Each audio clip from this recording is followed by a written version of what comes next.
औज़ुबिल्लाहिमिनश्शैतानिर्रजीम बिस्मिल्लाहिर्रहमानिर्रहीम। अस्सलाम वालेकुम। उम्मीद करता हूँ तमाम दोस्त भाई बुजुर्ग नौजवान खैरियत से होंगे। दोस्तों आज की इस वीडियो में मैं आपको बताऊंगा कि नोमान नाम का मतलब क्या है, इनका लकी नंबर, लकी दिन और लकी पत्थर कौन सा है। तमाम देखने वालों से गुजारिश है कि इस वीडियो को लाइक करें, शेयर करें और इस चैनल को सब्सक्राइब करें ताकि हमारी हर नई आने वाली वीडियो आप तक आसानी पहुंच सके। वीडियो स्टार्ट करते हैं कि नोमान एक इस्लामी नाम है जो कि बहुत प्यारा और बहुत मुनफरिद, बहुत खूबसूरत और बहुत डिसेंट नाम है। दोस्तों नोमान नाम का शुमार लड़कों के बेहतरीन नामों में किया जाता है। नोमान नाम की इब्तदाई तारीख अरबी जुबान से निकलती है।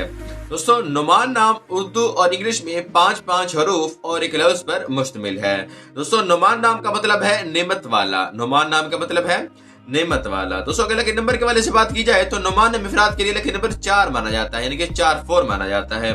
और अगर लकी दिन के वाले से बात की जाए तो नोमान मिफराद के लिए बेहतरीन दिनों में सोमवार और जुम्मा शामिल हैं। और अगर लकी पत्थर के वाले से बात की जाए तो नोमान मिफराद के लिए बेहतरीन पत्थरों में नीलम पत्थर शामिल है। और अगर लकी रंग के वाले से बात की जाए तो नोमान मिफराद के लिए बेहतरीन रंगों में बनफशी रंग और सुरमाई रंग शामिल है। और अगर लकी धात के वाले से बात की जाए तो नोमान नामी अफराद के लिए बेहतरीन धातों में चांदी और लोहा शामिल है। दोस्तों ये थी नोमान नाम की मुकम्मल मालूमात। अगर आप भी अपने नाम का मतलब जानना चाहते हैं तो हमारे कमेंट सेक्शन में अपना नाम ऐड करें। शुक्रिया।